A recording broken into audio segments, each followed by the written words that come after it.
ইমাম আবু হানিফা রাহিমাহুল্লাহকে জিজ্ঞেস করলেন, একটা মহিলা কেন 4টা বিয়ে করতে পাবে না? সেই যুগটা টেকনোলজির যুগ ছিল না, সায়েন্সের যুগ ছিল না।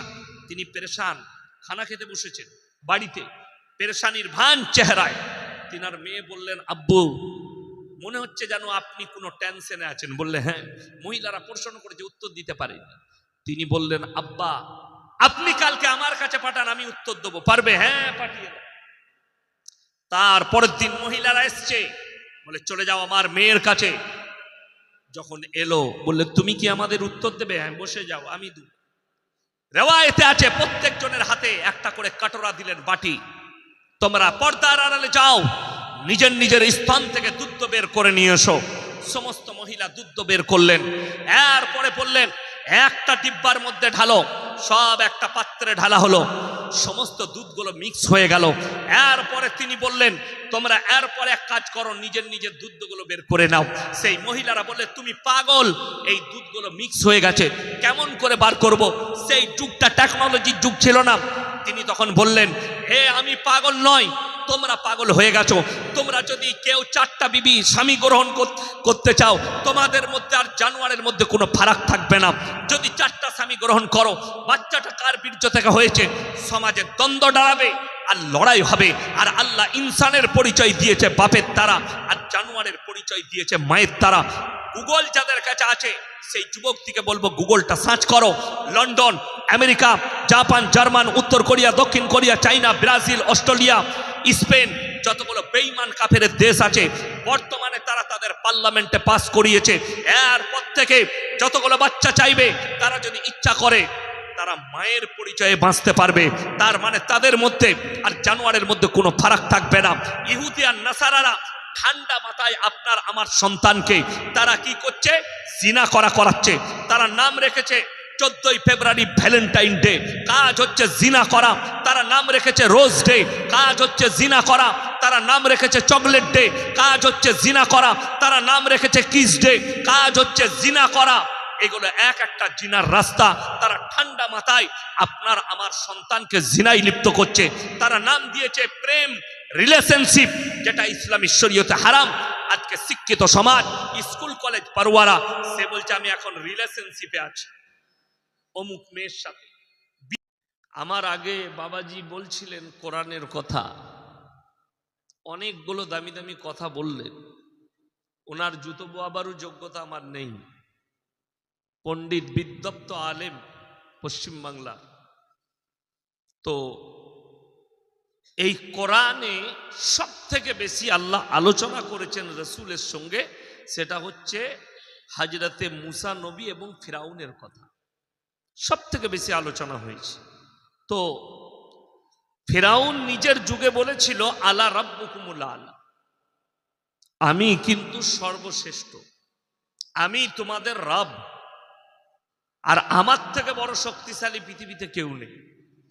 কিন্তু আল্লাহ রাব্বুল আলামিন কিয়ামতের সকাল পর্যন্ত একটা ইতিহাস তৈরি করে দিয়েছেন যে ফেরাউনের মতো নেমক হারামের নিচুড়ে আল্লাহ রস বার করে দিয়েছে। ঠিক কি না কথা বলেন? ফেরাউনের নাম আর নিশানা আল্লাহ অস্তিত্ব মিটালেন। ফেরাউন চেয়েছিল মুসাকে মিটাতে, আল্লাহ তাকে মিটিয়ে দিয়েছে। 1 নম্বর, এত পাওয়ারফুল। শেষ, তার নাম আর একজন এরকম নেমক হারাম যার কথা কোরআনে উল্লেখ হয়েছে, তার নাম হচ্ছে নমরুদ। ইব্রাহিম আলাইহিস সালাতু ওয়াস সালামকে আগুনে নিক্ষেপ করেছিল যে নমরুদ। কোরআনে আছে আল্লাহ তাআলা আগুনকে হুকুম জারি করেছিলেন, কুল্লা ইয়া নারুকুনি বারদাও ওয়া সালামান আলা ইব্রাহিম, হে আগুন তুমি ক্ষান্ত হও, আমার ইব্রাহিমের একটা পশমকে জ্বালাবার ক্ষমতা তোমার নেই। জোরে বলুন সুবহানাল্লাহ। একটাও পশম জ্বালাতে পারেনি কে? নমরুদের আগুন। আল্লাহ তাআলা জিল্লাতের মৃত্যু দান করেছিলেন নমরুদকে, জিল্লাতের, বেজ্জতির সাথে মৃত্যু, যেটা গোটা পৃথিবীর কাছে ইতিহাস হয়ে গেছে। নমরুদকে আল্লাহ তাআলা এরকম একটা জিল্লাত ভরি মৃত্যু দান করেছিলেন। তারা সব পাওয়ারফুল, আমি যাদের নাম করছি। বর্তমান সময়ে গোটা পৃথিবী জুড়ে 15,000-এর বেশি পরমাণু বোমা আছে, যেটা বিনাশকারী। পৃথিবীতে দ্বিতীয় বিশ্বযুদ্ধে পরমাণু ইউজ হয়েছিল। আমেরিকা করেছিল জাপানের হিরোশিমা নাগাসাকি শহরের ওপর।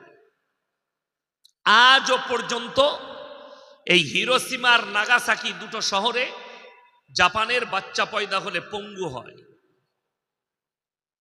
তার রেডিয়েশনটা, তার পাওয়ারটা এত পাওয়ারফুল ছিল, সেখানে আজ পর্যন্ত একটা ঘাস পর্যন্ত জন্মায় না, যেখানে পরমাণু নিক্ষেপ করেছিল আমেরিকা দ্বিতীয় বিশ্বযুদ্ধে। এখন বাকি আছে তৃতীয় বিশ্বযুদ্ধ। রাশিয়ার কাছে 5,500 পরমাণু বোমা আছে, 15,000-এর ভেতরে রইল 9,500। 4,428টা পরমাণু বোমা আমেরিকার কাছে আছে, রইল তাহলে আর 5,500।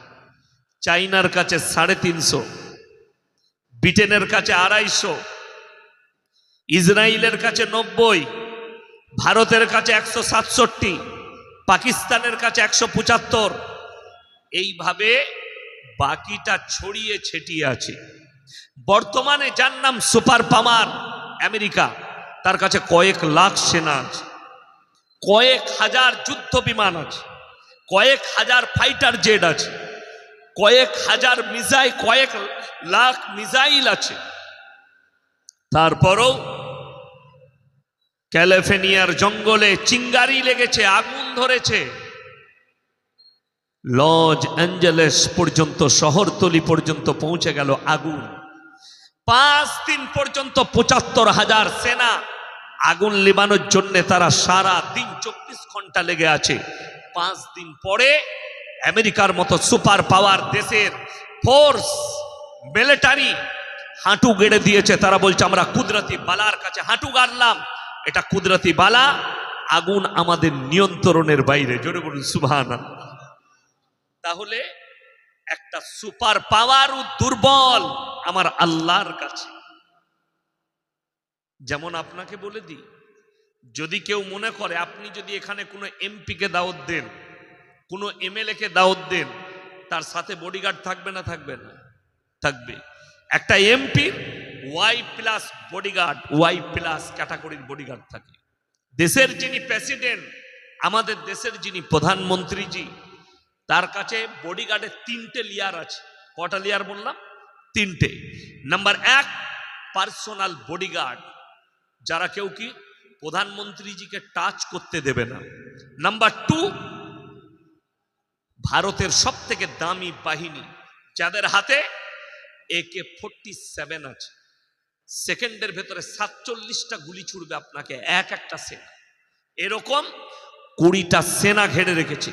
তারপরে তৃতীয় লেয়ার, এটা মারাত্মক লেয়ার, যাদের কাছে ভেদ করতে গেলে অন্যান্য দেশের সাধারণ 20টা সেনা লাগবে একটা সেনাকে কভার করতে গেলে। এরকম সেনারা তার পাশে আছে।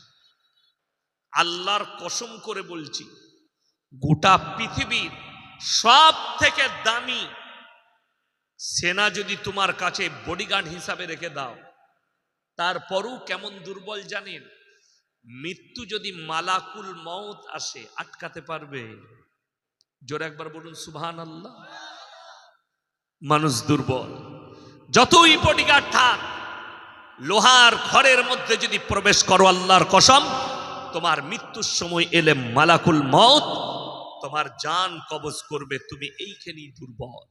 এখানে যতগুলো মানুষ বসে আছেন, আমি আপনি সে, একটা মানুষ বলতে পারবেন আমরা সবল। এক্ষুনি আপনার মৃত্যু আসতে পারে। যারা বসে আছে, আপনার কাছে হয় কারুর কাছে শারীরিক দুর্বলতা, কারুর কাছে সামাজিক দুর্বলতা, কারুর কাছে পারিবারিক দুর্বলতা, কারুর কাছে অর্থের দুর্বলতা। প্রত্যেকটা মানুষের কাছে যে কোনো দুর্বলতা আছে, আছে না নাই? আল্লাহ মানুষকে দুর্বল সৃষ্টি করেছে। নিজেকে কোনোদিন সবল ভাববেন না।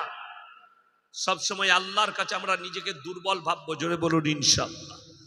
মাথা নত করুন। আমি কিন্তু এখনো বয়ান শুরু করি নাই, করেছি না। আমি আল্লাহকে চিনালাম। সবাই আল্লাহর কাছে মাথা নত করবো। জোরে বলুন ইনশাআল্লাহ। এরপর বলুন কোরআন সত্য কিতাব না মিথ্যা?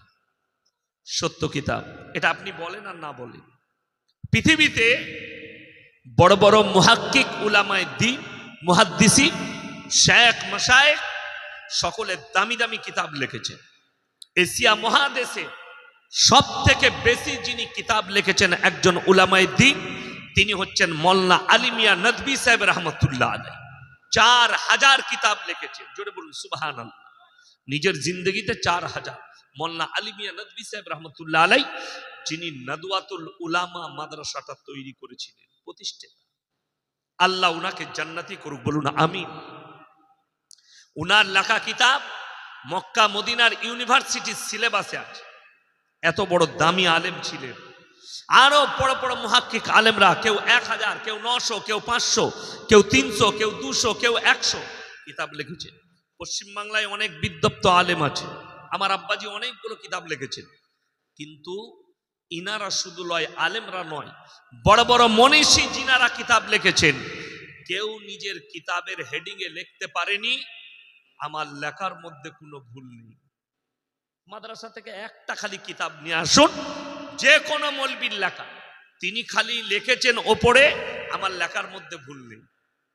আমি ইয়াসিন এখান থেকে ক্ষমা চেয়ে বাড়ি যাব, লেখার ক্ষমতা নাই। কিন্তু আল্লাহ রাব্বুল আলামিন কোরআন কেমন এক মুকাদ্দাস কিতাব আল্লাহ পাঠালেন রাসূলের কাছে।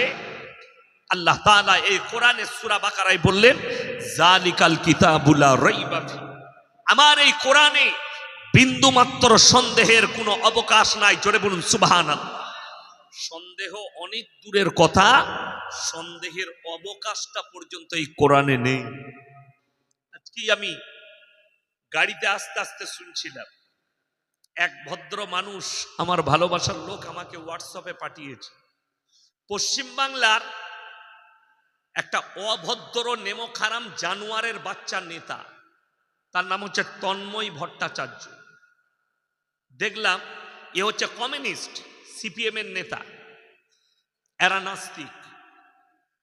আমি বুঝতে পারলাম ওই জন্যে পশ্চিমবাংলার মানুষ এদের মুখে পিশাব করেছে, ওই জন্যে রাশিয়ার মানুষ এই কমিউনিস্টের মুখে পিশাব করেছে। আজকে দেখলাম আমার নবীজিকে নিয়ে কুপ্তি করেছে এই লোকটা, বলেছে মোহাম্মদ যে ইসলাম নিয়ে এসছে, মোহাম্মদ ইসলাম আনেনি, এই কোরআনটা আল্লাহর বাণী নয়, মোহাম্মদের লেখা। জোরে বলুন নাউজুবিল্লাহ।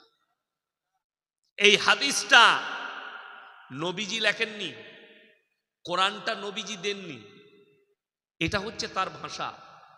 আমি এই স্টেজ থেকে 24 পরগনায়, ও মাল কলকাতার কাছাকাছি আছে কোথাও, এখানে এতগুলো ইউটিউবে রেকর্ডিং হচ্ছে। তোমার বাপের যদি হিম্মত থাকে, তন্ময় ভট্টাচার্যকে বলছি, তুমি যদি হারামের আওলাদ না হও, তুমি যদি হালালের আওলাদ হও, তোমার বাপ যদি তোমাকে জন্ম দিয়ে থাকে, তোমাকে চ্যালেঞ্জ দিলাম, তুমি পশ্চিম বাংলার যেখানে বসবে আমার সাথে বসো, তোমাকে ন্যাংটো করে চুল লেপে ছাড়বো তোমাকে। তুমি খালি একবার বসো আমার সঙ্গে, তোমার মতো নেতাকে ন্যাংটো করে ঘুরাবো পশ্চিম বাংলায়, যে তুমি কত বড় মিথ্যাচার করছো। ওই জন্য পশ্চিম বাংলার লোক তোমাদের মুখে পিশাব করেছে, রাশিয়ার লোক তোমাদের মুখে পিশাব করে তোমাদের লাল ঝান্ডা মিটে গেছে রাশিয়া থেকে। যারা সিপিএম এর লিডার আছেন, অনুরোধ করছি একে ক্ষমা চাইতে বলুন। আগামীতে তোমরা একটা ভোটও পাবে না। যদি রসুলের বিরুদ্ধে বলে, আর জবানটা টেনে ছিঁড়ে দেওয়া দরকার। হযরত মুহাম্মদ মুস্তাফা সাল্লাল্লাহু আলাইহি সাল্লাম উম্মি শব্দর মানে করেছে, এই হারামখোর নবীর হাদিস লেখেনি। আল্লাহ রসুল সাল্লাল্লাহু আলাইহি সাল্লাম গারে হিরার মধ্যে ছিলেন। আর এটা তন্ময় ভট্টাচার্যের জন্য দিচ্ছি, শোনো হারামের আওলাদ। আল্লাহর হাবিব সাল্লাল্লাহু আলাইহি সাল্লাম গারে হিরার মধ্যে ছিলেন। জিবরিল আমিন এলেন আর নবীজিকে বললেন, হে নবী পড়ো, ইকরা বিসমি রাব্বিকাল্লাযী খালাক। আমার নবী নিজের মুখে পড়েছেন। জোরে বলুন সুবহানাল্লাহ। উম্মি শব্দের অর্থ, কেউ যদি বলে নবীজি মূর্খ, তার থেকে বড় জানোয়ার হারামের আওলাদ আর পৃথিবীতে কেউ। আমি ইয়াসিন বলে গেলাম। উম্মি শব্দের অর্থ এটা নয়। তন্ময় ভট্টাচার্য হারামের আওলাদ, শোনো, উম্মি শব্দের অর্থ মূর্খ নয়, উম্মি শব্দের অর্থ অশিক্ষিত নয়। উম্মি শব্দের অর্থটা, ব্যাখ্যাটা শুনে যাও। আজকে আমি ইয়াসিন স্টেজে বসে আছি, আমাকে যে নুরানি কায়দা পড়িয়েছে সে যদি এখানে আসে, সে বলবে না ইয়াসিন আমার ছাত্র? আপনারা মনে করছেন ইয়াসিন বিরাট বড় বক্তা, আমার পরে জয়নাল আবিদিন ভাই আসবেন, আমার বড় ভাই, আমার আব্বাকে আব্বাজি বলে, আপনারা মনে করবেন বিরাট বক্তা, কিন্তু উনার উস্তাদ যদি আসে সে বলবে না জয়নাল আবিদিন আমার ছাত্র? কথা বলে। আমার আগে মুফতি সাহেব ছিলেন, মুফতি সাহেবের কাছে আমি না পড়লেও ওনাদিকে আমরা উস্তাদের মতো শ্রদ্ধা করি, ঠিক কিনা? উনি আমাকে কি জিজ্ঞেস করলেন, আব্বাকে আমার সালাম বলে দেবেন। আমার আব্বাজিকে সালাম দিলেন, সালামটা বলে দিবেন আপনার আব্বাকে। এটা হচ্ছে উলামাদের মহব্বত। আমার স্কুলের মাস্টার যিনি আমাকে পড়িয়েছেন, আমি যতই বড় বক্তা আপনাদের কাছে হয়ে যায়, আমি তার কাছে ছোট।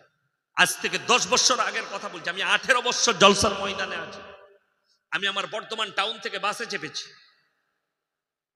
গাড়ি আমার শোরুমে, বাসে চেপে আমি বাড়ি যাচ্ছি। তো আমার একজন স্কুলের মাস্টার ছিলেন অঙ্কের, রবি বাবু নাম, অঙ্ক নিতেন। তো আমি সিটে বসে আছি, তো রবি বাবু চাপলেন, উনি এসে দাঁড়িয়েছেন। আমি উনাকে দেখে দাঁড়িয়ে গেলাম, স্যার আপনি বসুন, বৃদ্ধ মানুষ। তো তিনি বললেন, ইয়াসিন তুমি এত বড় বক্তা, তুমি বসো, আমি বসলে বেয়াদবি হবে। তিনি আমাকে এরকম শ্রদ্ধা করছেন। না স্যার, আপনার জুতো সোজা করতে হবে, আপনি আমার গুরু, আপনি শিক্ষক, আপনি বসুন, আমি দাঁড়াই। তিনাকে হাতটা ধরে বসালাম, আমার পুরসা পর্যন্ত 27 কিলোমিটার আমি দাঁড়িয়ে গেলাম। কেন? তিনার কাছে আমি ছোট, তিনি আমার গুরু, তিনি আমার শিক্ষক। একটা অক্ষর যদি পড়িয়ে থাকে, ওয়াটা যদি পড়ায়, তাকে শিক্ষকের মতো সম্মান করতে। ইমাম আবু হানিফা রাহিমাহুল্লাহ শুনেলেন, যারা স্টুডেন্ট আছো, যারা বয়স্ক, বিয়ে হয়ে গেছে, স্কুল ছেড়ে দিয়েছো, তারা শুনে যান। ইমাম আবু হানিফা রাহিমাহুল্লাহকে একজন প্রশ্ন করলেন, কুকুর কখন বালিগ হয়? তিনি বললেন যে আমি তো এটা জানি না, তোমাকে কালকে বলবো। তো একজন মুচি জুতো সেলাই করছে, তাকে বললে, এই তোকে একটা প্রশ্ন করবো, উত্তর দিতে পারবি? বলুন। বলে, কুকুর কখন বালিগ হয়? বলে, ঠ্যাংটা তুলে মুদলে কুকুর বালেগ। এ তখন উত্তর পেয়ে গেল। সেই দিন থেকে রওয়ায়েতে আছে, ইমাম আবু হানিফা রাহিমাহুল্লাহ এই একটা কথা শিকার কারণে তাকে শিক্ষকের মতো শ্রদ্ধা করত। জোরে বলুন না সুবহানাল্লাহ। এটা বড়দের আখলাক। চলুন আমি কি বুঝাচ্ছি। আল্লাহর হাবিব সাল্লাল্লাহু আলাইহি ওয়াসাল্লামকে কেউ যদি শিক্ষা দিত দুনিয়াতে, সে কি বলতো? মুহাম্মদ আমার ছাত্র, বলতো না? বলতো না। আমার রাসূলকে ছোট করা হবে। যতগুলো নবী পয়গম্বর এসছে, এ হারামের আওলাদ তন্ময় ভট্টাচার্য শোনো, আমার রাসূল মূর্খ ছিল না, অশিক্ষিত ছিল না। যতগুলো নবী পয়গম্বর এসছেন, সমস্ত নবী পয়গম্বরের দুনিয়াতে কোনো শিক্ষক ছিল না, সকলের শিক্ষা গুরু হচ্ছে আমার আল্লাহ নিজে। জোরে বলুন সুবহানাল্লাহ। আল্লাহ নিজে শিক্ষা দিয়েছেন। জিবরিল আমিন বলেছেন, পড়ো হে নবী, আল্লাহ আমাকে পাঠিয়েছেন, ইকরা বিসমি রাব্বিকাল্লাযী খালাক। আমার রাসূল সঙ্গে সঙ্গে পড়েছেন। জোরে বলুন সুবহান। আল্লাহর কুদরতি। আল্লাহর নবী শুনেলেন। আর একটা উক্তি দিচ্ছি, আলেমরা ছাড়া অনেক লোক জানে, অনেক লোক জানে না। আল্লাহর নবী সাল্লাল্লাহু আলাইহি সাল্লামের জানাজার নামাজের ইমামতি কে করেছিলেন? আলেমরা, তালবিল ইলমরা বলবেন না, আপনারা বলুন, জানেন? কে বলে জানাজার হয় নাই? এমনি দাফন করে দিয়েছে? হ্যাঁ, আল্লাহ রাসূল সাল্লাল্লাহু আলাইহি সাল্লাম দুনিয়া ছাড়ার আগে বললে, হে আমার সাহাবীরা শোনো, আমি দুনিয়া ছাড়ার পরে আমার ইমামতি কেউ করবে না, তোমরা একা একা জানাজার নামাজ পড়ে নেবে। এর পেছনেও লজিক লুকিয়ে আছে। কোন সাহাবী যদি জানাজার নামাজ পড়াতেন, ইমামতি করতেন, সে বলতো, নবী আমাকে অর্ডার দিয়েছে, তোমরা আমার কথা মেনে চলো। তার দুনিয়াতে গুরুত্ব বেড়ে যাওয়ার কারণে রাসূল অর্ডার দেয়নি। সবাই নিজে নিজে নিয়ত করবে আর জানাজার নামাজ পড়ে বেরিয়ে যাবে। আল্লাহ রাসূল সাল্লাল্লাহু আলাইহি সাল্লামের জানাজার নামাজের ইমামতি কেউ করেনি। এটাও একটা বড় লজিক, জানো, কেউ রাসূলের থেকে বড় না হয়। আল্লাহ তাআলা হুকুম দিয়েছেন, অথচ এই হারামের আওলাদ তন্ময় ভট্টাচার্যের জানা নেই। রসুল 1400 বছর আগে বলেছেন নখ ছোট করো। এটা তোর বাপের বেটা বৈজ্ঞানিক জানতো না, আল্লাহ রসুল দিয়েছে। আল্লাহ নবী 1400 বছর আগে বললেন মোষ ছোট দাড়ি বড়। বৈজ্ঞানিকরা আজকে বলছে, বিশেষজ্ঞরা বলছে যারা বড় মোচ রাখবে পানি পান করবে, মোষটা ডুবে গেলে পানিতে তার পেটে পয়জন, যে পেটের ক্ষতি হতে পারে। আর রাসূল 1400 বছর আগে বলে গেছেন মোচ পানিতে ডুবে গেলে সেই মোচ পানি পান করা হারাম। জোরে বলুন না সুবহানাল্লাহ। বিজ্ঞান সমতুল্য কথাবার্তা নবীজি বলেছেন। এগুলো একটাও অন্য কারণ নয়। রাসূল সাল্লাল্লাহু আলাইহি সাল্লামে রাসূল বলতেন, সাহাবীরা সেই হাদিসগুলো বর্ণনা করেছেন। সমস্ত কথাটাই কার? রাসূলের। হাদিসের কথাগুলো কার? রাসূলের। এই হারামের আওলাদ কিছুই জানে না।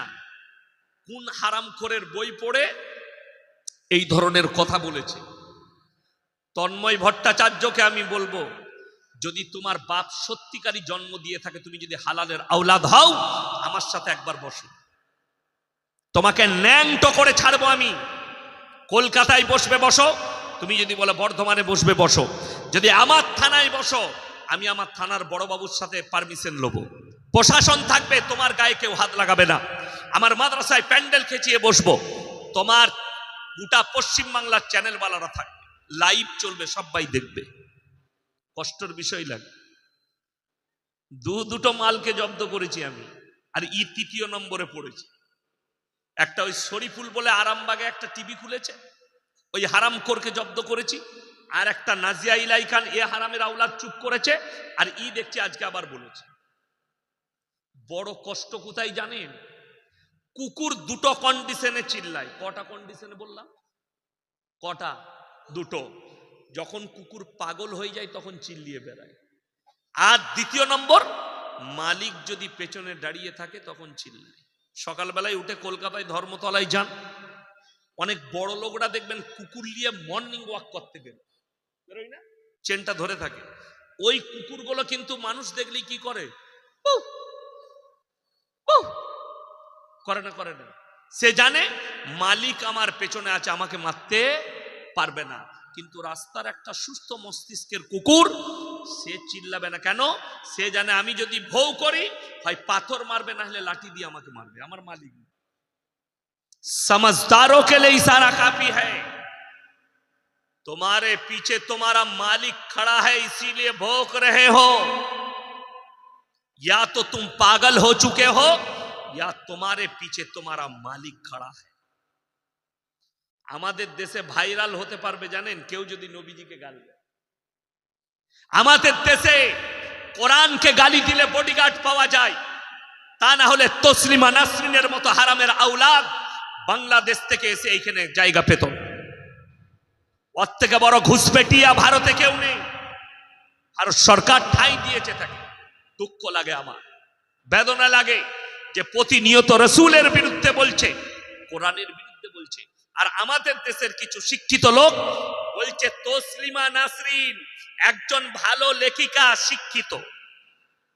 যে বলছে ভালো লেখিকা তারও জন্মের ট্রাভেল আছে। কেন বলুন তো? আমি প্রমাণ দিয়ে যাব। বইটার নাম লজ্জা, লেখিকা হচ্ছে তসলিমা নাসরিন। বইয়ের নাম কি বললাম? কথা বলেন। লজ্জা, লেখিকা হচ্ছে তসলিমা নাসরিন। এই বইয়েতে লিখেছে, আমি আমার মাকে আমার চাচার মশারিতে দেখেছি। এ নিজে লিখেছে। তাহলে যার জন্ম যার চাচা দিয়েছে, সে হালালের আওলাদ না হারামের? হারামের। তাকে কি করে ভালো লেখিকা বলছে? আমার ভাই, সবাই হাত তুলে বলুন কোরআনকে বিশ্বাস করি। সকলে জোরে বলুন ইনশাআল্লাহ। এরপর বলে দিই, আল্লামা ইকবাল লিখেছেন, ইস ঘর কো আগ লাগি ঘর কি চিরাগ সে। মুসলমান, তোমরা নিজেদের ঘরে নিজেরা আগুন ধরিয়েছ, অপরকে গালি দিয়ে লাভ নেই। চলুন আপনাকে আমি প্রমাণ দেই। ভারতে বর্তমানে যদি 30 কোটি মুসলমান থাকে, এর মধ্যে 10 কোটি মুসলমানের ঈমান আছে কিনা এটা সন্দেহ না। যদি বলেন আমি 24 পরগনায় প্রমাণ দিয়ে যাব, আমাকে দাওয়াত দেন আর না দেন, আপনাকে হকটা শুনতে হবে। হক তেতো লাগে, কিন্তু পরেতে বুঝতে পারবেন এই তেতোতেই উপকার আছে।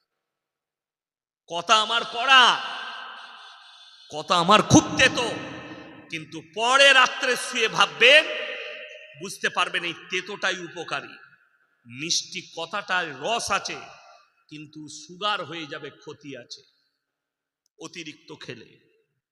তুমি মিষ্টি পছন্দ করো, আজকে রং লীলাই ভরে গেছে। আমি আজকের দিনের কথা বলছি, শোনো। আপনি বললেন কোরআনকে বিশ্বাস করি, তাহলে একটা করে দলিল দিই, সুদ খাওয়া হারাম না হালাল? তাহলে আশা করি এই থানাটা কোন থানা? মন্দির বাজার থানা। এই থানায় তাহলে একটাও সুদখোর নাই মুসলিমদের মধ্যে? কথা বলে না? আছে তো? আছে। অথচ কোরআনে স্পষ্ট আছে, ওয়াহাল্লাল্লাহুল বাইয়া ওয়া হাররামাল রিবা। সুদ তোমাদের জন্য হারাম, ব্যবসাকে হালাল করেছি। রাসূল আকরাম সাল্লাল্লাহু আলাইহি ওয়াসাল্লাম হাদিস বর্ণনা করলেন, কেউ যদি 1 টাকা সুদ খায়, সব থেকে নিম্ন স্তরের পাপ নিজের মায়ের সঙ্গে 36 বার জিনা করার সমান পাপ। নাউজুবিল্লাহ বলে। এরপর বলে দিই, বেঈমান কাফেররা তারা মেহনত করেছে, তারা তাদের মেহনতে কামিয়াব, আমরা আমাদের মেহনতে নাকাম। পশ্চিম বাংলায় সব থেকে বেশি জলসা কোন জেলাগুলোয় হয় জানেন? 2 24 পরগনা, হাওড়া, হুগলি, মেদিনীপুর আর মুর্শিদাবাদ, নদিয়া। সব থেকে বেশি জলসা 24 পরগনায় আর হাওড়ায়। পাড়ায় পাড়ায় জলসা। ঠিক বললাম না ভুল বললাম? কিন্তু কিচ্ছু হয় নাই। জলসাগুলো সব কিস্সা কাহানিতে ভরা। হুজুররা কিস্সা কাহানি শোনাচ্ছি আমরা, আপনারা শুনছেন, ও হুজুরের গলা ভালো ছিল, বাস জলসা শেষ। মেদিনীপুরে 2 বছর আগে জলসা করতে গেছে, আমাকে বললে হুজুর আপনার 10টা থেকে 12টা টাইম আছে। আমি শুয়ে আছি গিয়ে খানা খেয়ে। তো আমার আগে একজন হুজুর বয়ান করতে লেগেছেন, তিনি একটা পাখির গল্প ধরেছেন, পাখির। তো পাক্কা 2 ঘন্টা 5 মিনিট বাকি আছে, আমি এরপর স্টেজে যাচ্ছি। তখন একজন বৃদ্ধ বাবাজি বলছে, হুজুর পাখিটা এখনো উড়লো না, বলে সামনে বছরে দাওয়াত দিবে তখন উড়াবো। এটা বাস্তব বলছে, একদম আল্লাহ সাক্ষী আছে। পুরো জলসা বরবাদ, একটা হাদিস কোরআনের কথা নেই, গল্প কিস্সা কাহানিতে শেষ হয়ে গেল জলসা। সমাজ শেষ হয়ে গেল, বরবাদ হয়ে গেল সমাজ। আর আপনি মনে করছেন আমি জলসা করে কামিয়াব, এতটুকু কামিয়াবি নয়। জলসা করার পরে যদি সুদটা হালাল হয়ে থেকে যায় মুসলমানের কাছে, কি লাভ আছে? বড় কষ্ট লাগে। তারা বাড়ি বাড়ি সুদ ঢুকালো, আর আপনি ইসলাম প্রচার করে বাড়ি বাড়ি ঈমান ঢুকাতে পারলেন। জলসা করে গ্রামে নামাজই করতে পারলেন না, কি দরকার? আজকে বলে দিই বড় কথা, সব থেকে ইমামদের কম বেতন এই 24 পরগনায়। ইমামদিকে এরা বেতন দিবে না, অথচ লাখ লাখ টাকা খরচ করে জলসা করবে। তুমি কিয়ামতের দিনে এত কেলানি খাবে, তুমি রেহাই পাবে না।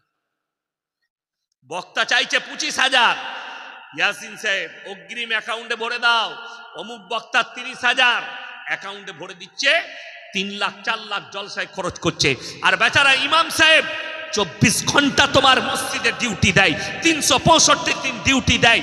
ইমাম সাহেব মসজিদে দাঁড়িয়ে বলছে, বাবা আমি 5 বছর আছি, 1000 টাকা বেতন বাড়াও। বলছে মিটিং করবো। হারামখোর, কবরে যা তোর মিটিং বার করবে ফেরেশতা। 1000 টাকা বাড়ানোর জন্য মিটিং করবে, আর বছরে 4 লাখ খরচ করে বক্তা এনে জলসা করছে। এই জলসা করার থেকে না করা অনেক উত্তম। যারা মসজিদে বাটবেল লাগায় আর এসি লাগায়, আর ইমামের 1000 বেতন বাড়াতে পারে না, তাদের নামাজ পড়ার থেকে না পড়া অনেক উত্তম। আমি ইয়াসিন বলে গেলাম, কোন বাপের বেটা মলবি আর মুফতি থাকলে স্টেজে নিয়ে আসো, আমার সঙ্গে টক্কর নেবে। আমার ভাই, অনুরোধ করে বলে যাচ্ছি, বেঈমান কাফেররা কি মেহনতে জিতেছে শুনেলেন? তারা সুদটা শুধু ব্যক্তির কাছে রাখেনি, আম করে দিয়েছে, প্রত্যেকটা বাড়ি বাড়ি সুদ ঢুকিয়েছে। সেটার নাম দিয়েছে গ্রুপ লোন আর বন্ধন লোন। আপনার আমার বিবি, হারামের ওপরে আপনি ভরসা করতে লেগেছেন, সুদের ওপরে ভরসা। এরা আমার আপনার মা বোনকে টেনে রাস্তায় বার করে দিল বেপর্দা করে। আর আপনি মৌলবীর বিরুদ্ধে কথা বলেন, ফেসবুকে গালি দেন। বাপের হিম্মত থাকলে স্টেজে এসে এখন আমাকে গালি দিয়ে দেখান, দেখবো তুমি কত বড় বাপের বেটা। ফেসবুকে গালি দেওয়া সহজ, একটা মৌলবীকে গালি দেওয়া সহজ, তুমি হক সহ্য করতে পারবে না। তুমি গালি দিচ্ছ, আল্লাহর কসম কিয়ামতের দিনে কি করে দাঁড়াবে, কিংবা কিয়ামতের দিনে তোমার বিবি এই গ্রুপ লোন আর বন্ধন লোন করার কারণে জাহান্নামের রাস্তা অতিক্রম করবে, তুমি কি বরদাস্ত করে নিতে পারবে? যদি বরদাস্ত করো তা সুদ খাও। একটা আলেম একটা ইমামকে 5,000 বেতন দেন, ইমামের বউকে রাস্তায় বেরিয়ে গ্রুপ লোন করতে হয় না, আর তুমি টোটো চালিয়ে 20,000 রোজগার করো, তোমার বিবিকে বার করে দিয়েছো কোমরে কাপড় গুঁজে, পেট বার করে পিঠ বার করে যা অফিসারের কাছে গ্রুপ লোন নিয়ে আয়। তোমার থেকে বড় নালায়েক পৃথিবীতে কেউ আছে? অথচ তুমি বলছো রাসূলকে বিশ্বাস করি, আল্লাহকে বিশ্বাস করি। যদি তুমি কোরআনকে বিশ্বাস করতে, আল্লাহকে বিশ্বাস করতে, তাহলে তোমার এই বিশ্বাসটাও হতো রুজির মালিক সকলে বলুন কে? আল্লাহ। আপনি অবাক হবেন, একটা মানুষ 100 গ্রাম চালের ভাত খায়, ঠিক কিনা? খুব জোর 50 গ্রাম চালের ভাত খাবে। তুমি একবার পৃথিবীর বিজ্ঞানের দিকে তাকাও, পৃথিবীর মানচিত্রের দিকে তাকাও। 3 ভাগ প্রাণী সমুদ্রের তলে আছে, 1 ভাগ স্থলে আল্লাহ রেখেছেন, 3 ভাগ প্রাণী সমুদ্রের তলে। একটা নীলতিমি মাছ 24 ঘন্টার ভেতরে 100 কুইন্টাল খাবার খায়, 10 টন খাবার খায়। কে রুজি দান করে? গোটা সমুদ্রের তলে এতগুলো প্রাণীকে আমি আল্লাহ রুজি দান করি। একটা জঙ্গলের হাতি 24 ঘন্টার ভেতরে 1 টন 10 কুইন্টাল খাবার খাই, আমি আল্লাহ রুজি দান করি। আর তোমার 100 গ্রাম রুজি আমি দান করতে পারবো না? তুমি বিশ্বাস না করে হারামে বিশ্বাসী হয়েছো, কত কষ্ট লাগে। এরপর ভেবে বলুন, যে লোকটা জানে সুদ খাওয়া হারাম, যে মহিলা জানে সুদ ইসলামে হারাম, তারপরে সুদ খাচ্ছে, এর থেকে বড় আল্লাহর দুশমন আর কেউ হতে পারে? এর থেকে বড় রসুলের দুশমন কেউ হতে পারে? আপনি কাকে দুশমন ভাবছেন? আপনার ঘরে দুশমনী আছে। আপনারা ইমানদারির সঙ্গে একটা একটা করে বুঝিয়ে দিচ্ছি, মদ খাওয়া হারাম না হালাল? কথা বলে না? হারাম। শুধু খাওয়া হারাম নয়, পানির বোতলটা দেন, পানি বোতল দেন আমাকে। এই যে বোতলটা, এটাই মদ আছে ধরেলেন, এটাই স্পর্শ করার শরীয়তে হারাম। খাওয়া অনেক দূরের কথা, স্পর্শ করা যাবে না, টাচ করা যাবে না, হারাম। এটা টাচ করা হারাম। আর আপনাকে আমি আপনার এই মন্দির বাজার থানায়, এই মগরাহাট থানায়, 24 পরগনায় দেখিয়ে দেবো হারামখোর মুসলমান মদও খাচ্ছে, মদ বিক্রিও করছে। এর থেকে বড় দুঃখ আর কি হতে পারে? যেটা টাচ করা হারাম, এর থেকে বড় আল্লাহ দুশমন আর কেউ হতে পারে? আপনার জানা নেই একটা অমুসলিম ভাই আপনার ধর্মকে কতটা রেসপেক্ট করে। কাল আমার জলসা আছে উত্তরবঙ্গে, একবার কিষানগঞ্জের কাছে। এখান থেকে আমি রাস্তা দেখলাম 512 কিলোমিটার রাস্তা আমার, যেখানে জলসা 512 কিলোমিটার। আমি এখানে জলসা শেষ করব, বাড়ি যাব, ফজরের পরে বাড়ি থেকে বের হতাম গাড়ি নিয়ে। আমার ভাই ওই রোডের ওপরে বহরমপুর পার করে পলসন্ডা বলে একটা মোড় আছে, সেখানে একটা পাপ্পুদা ধাবা হোটেল আছে পাঞ্জাবিদের। 2 ভাই, মাথায় পাগড়ি, মুখে দাড়ি, হোটেল চালায়। হোটেলে 3টে বোর্ড লাগানো আছে, 3টেই মুসলমানদের ইমান বাঁচানো। নাম্বার 1, মদ পান করা নিষিদ্ধ। নাম্বার 2, মদ বিক্রি নিষিদ্ধ। নাম্বার 3, নো স্মোকিং, ধূমপান নিষিদ্ধ। তার হোটেল থেকে তারা জানে আমরা যেখানে ব্যবসা করছি এখানে 75% মুসলমান। এই জায়গায় যেহেতু মুসলমানদের মদ পান করা হারাম, তাই আমাদের মদ বিক্রি করা যাবে না। এটা ভেবে তারা এত সুন্দর ব্যবসা চালাচ্ছে। আর তার হোটেল থেকে 10 থেকে 15 কিলোমিটারের মাথায় মুসলিমদের হোটেল দেখাবো, হারামখোর মদও খায়, মদও বিক্রি করছে। অথচ এই জানে এর থেকে বড় রসুলের দুশমন আর কেউ হতে পারে? আপনারা বলুন, লটারির টিকিট হারাম না হালাল? কথা বলে না? হারাম। আপনার এই বাজারে দেখিয়ে দেবো মুসলমান লটারি কাটছে, হারামখোর বিক্রিও মুসলমান করছে। ঠিক বললাম না ভুল বললাম? আমাকে দাওয়াত দিবেন না, কোনো ব্যাপার নাই। সকালবেলায় চায়ের দোকান আমাকে যত পারবি গালি দিবি, আল্লাহর কসম কিয়ামতের ময়দানে দেখে নেব, কিয়ামতের দিনে দেখা হবে। আজকে আমরা বক্তারা জলসার স্টেজে ইতস্তবোধ করি। আজকে একটা মসজিদ কমিটি একটা ইমামকে পাওয়ার দেয়নি যে আপনি দাঁড়িয়ে হারাম হালালের বয়ান করবেন আর হকটা বলবেন। ইমাম সাহেব সুদের বয়ান করলে ইমামকে তাড়িয়ে দাও, ইমাম সাহেব গাঁজার বয়ান করলে ইমাম সাহেবকে তাড়িয়ে দাও, ইমাম সাহেব লটারির বয়ান করলে ইমামের চাকরি চলে যায়। তুমি মসজিদ রেখেছো কেন? হারাম জিনিসগুলোকে হালাল করার জন্য। আল্লাহর কসম খেয়ে বলে যাচ্ছি, এখানে আমি যে বক্তব্য দিচ্ছি এটার কারণে যদি আমার বাপের মাদ্রাসার চাকরি চলে যায়, আমি চাকরি খোয়াতে রাজি আছি, নিজের জায়গা থেকে এক চুল লড়বো না, আল্লাহর কসম, চ্যালেঞ্জ এটা। চাকরি ছেড়ে দেব, শুধু জলসা করব, কোন মসজিদে খিদমত করব, কারুর বাড়িতে ব্যবসা করে আমি খাবো, কারুর বাড়িতে ঝাড়ু লাগাবো। কিন্তু যদি আমার কমিটি বলে আপনি এত হক কথা বলতে পারবেন না, লোকের গায়ে লাগছে, আল্লাহর কসম তার জুবানটা টেনে ছিঁড়ে দেবো আমি। এক্ষুনি যদি কমিটি এসে বলে মাদ্রাসার এত কড়া বক্তব্য দেবেন, আমার গাড়ি রেডি আছে, তোমার স্টেজ তুমি বুঝো, আমি চাপবো আর পালাবো। যেখানে দাওয়াত দিবে আমি এই কথাগুলোই বলবো, তোমার গায়ে লাগা কথা। আজকে তো গোল আলু বক্তাকে দাওয়াত দিই তো এই ঝামেলা সৃষ্টি হয়েছে। বলে দিলে হুজুর এটা বলবেন না, সে সেখান থেকে এড়িয়ে গেল আর বলল না। হুজুর এখানে মাতাল বেশি, মদ নিয়ে বলবেন না, হুজুর এড়িয়ে গেল। খুদার কসম করে, আল্লাহর কসম খেয়ে বলে যাচ্ছি, কিয়ামতের দিনে এই মৌলবিগুলো পাকড়াও হবে যারা আল্লাহর হক কথাকে লুকিয়ে দেয়, মানুষের সামনে প্রকাশ করে না, নিজের স্বার্থের জন্যে, নিজের পকেট ভরার জন্য যারা প্রকাশ করে না, তারা কিয়ামতের দিনে পাকড়াও হবে। আমার ভয় না। আমি এখান থেকে বসে বসে বালির গাড়ি কোথায় যাচ্ছে, কোথায় খালি হবে আমি করছিলাম কামরায় বসে বসে। আমি ব্যবসায়ী লোক, অত সহজ নয়। না আমার মাদ্রাসার পরোয়া করি, না কারু বাপের পরোয়া করি। আমি তো বাড়িতে বলছিলাম যে, আমার ড্রাইভারকে বলছিলাম এত জলসা করা যাবে না, আল্লাহ দিয়েছে, অনেক দিয়েছে, ব্যবসা করছি, ব্যবসা আছে, কিন্তু মানুষ ছাড়ে না। শুনে রেখে দেন, লটারি হারাম। আপনি লটারি কাটছেন মুসলিম হয়ে, এমন কি কিছু নামাজি ব্যক্তি আছে, সে হারাম খোররাও লটারি কাটে, নামাজ পড়ছে। আপনার 24 পরগনা, আমার বর্ধমানে দেখিয়ে দেবো, বর্ধমানে লুকিয়ে লুকিয়ে লটারির টিকিট কাটছে, হারাম খোর, নামাজ পড়ছে 5 ওয়াক্তে, বলছে আমি নামাজি।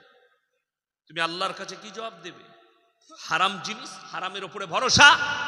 শুনেলেন রাসূলের হাদিসটা, প্রত্যেকটা মুমিন ব্যক্তিকে, ভাইকে বলে যাচ্ছি, আল্লাহ রাসূল সাল্লাল্লাহু আলাইহি সাল্লাম বললেন, যারা আল্লাহর রাস্তায় দ্বীনের পথে থাকবে, আল্লাহ মৃত্যুকাল পর্যন্ত তাদেরকে ইজ্জতের রুজি দান করবেন। জোরে বলুন সুবহানাল্লাহ। আপনারা কি খেয়েছেন জানি না, আমরা এসছি, দাস্তারখান রেডি, ফল রেডি, যেটা খেতে চাইবো না সব রেডি। অবাক হবে, আমার 1 জানুয়ারি আমি ত্রিপুরায় জলসা করতে গিয়েছিলাম। 31শে ডিসেম্বর আমি জলসা করেছি মালদা টাউনের পাশে। আমাকে তারা 12:30টায় ট্রেন ধরিয়েছে, সকাল 6:30টায় শিয়ালদায় নেমেছি, এয়ারপোর্টে পৌঁছালাম 7টা না 7:30 আমাকে ঢুকিয়ে দিল একটা 4 চাকা গাড়িতে। গেলাম, 1 কপি কফি খেয়ে বসে আছি। আমি নিয়ত করেছি, নিয়ত শুনেলেন, নিয়ত হচ্ছে ত্রিপুরায় নেমে খানা খাবো। 12:20-তে ফ্লাইট আছে, 1:30টায় নামাবে, আমি ওখানে নেমে খানা খাবো। আমি বসে মোবাইল ঘাঁটছি, একজন আমাদের এলাকার বর্ধমানের অফিসার, সে কাঁচের ভেতর থেকে দেখে সে ছুটে চলে এসেছে। আপনি ইয়াসিন সাহেব না? জি। আমার হাতটা ধরে টেনে নিয়ে গেল, বলে আমার সাথে খানা খেতে হবে। তখন বাইচে 11টা। আমি বললাম আমার ফ্লাইট আছে। বললে ফ্লাইট আমি দাঁড় করিয়ে দেবো, আপনি আগে খানা খান।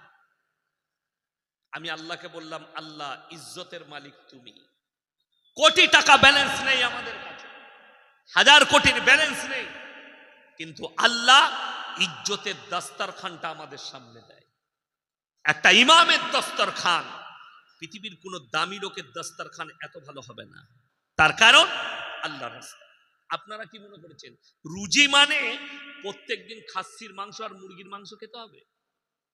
না, রুজির মালিক আল্লাহ কেমন এটা যদি চিনতে চান, সকালবেলায় উঠে বাঙ্গুর হসপিটালে যান, পিজিতে চলে যান, দিল্লি মুম্বাইয়ের টাটা মেমোরিয়ালে যান, কোটি টাকার মালিক, গলায় পাইপ ভরা আছে, খাবার খেতে পাই না মুখ দিয়ে, লিকুইড খাবার যাচ্ছে। কলকাতা পিজিতে চলে যান, কিডনি নষ্ট হয়ে গেছে, 100 কোটির মালিক, কিডনি দিবার লোক খুঁজে পাচ্ছে না, ড্যারালাইসিস চলছে, মানুষ মারা যাবে, পানি খেতে পাই না, ডাক্তারে নিষেধ করেছে। আর আপনি মাঠে খাটেন, আপনার 24 পরগনায় বাড়ি, লোকের বাড়িতে কাজ করেন, দাস্তারখানে বসে যেটা জুটে সেটাই খেলেন। আপনার থেকে সুখী পৃথিবীতে কেউ আছে? ডাল ভাত জুটলে আপনি মনে করেছেন দোয়া করবেন, দোয়া কবুলিয়াতের জন্য।